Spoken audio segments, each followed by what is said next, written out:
Members of ECU, a division of WFCU Credit Union, can send me-to-me transfers, which allow you to transfer funds from your ECU accounts to your accounts held at other Canadian financial institutions. In order to set up a me-to-me transfer, a signed Direct Service External Account Link authorization form must be completed before using me-to-me transfers for the first time. To locate the authorization form, log into your online banking through the WFCU website and click Transfers. Click Add a link to an account at another financial institution. Then click Me-to-Me Transfer Authorization Form PDF to download the PDF.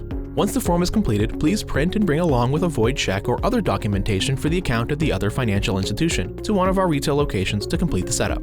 Once set up, log into your account at wfcu.ca and select the transfer link in the left menu. Enter the amount to be transferred.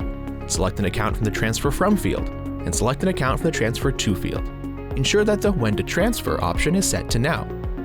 Click the Continue button and you're done. The funds will be transferred immediately. If you have any questions, please call our member contact center at 1-866-500-9328.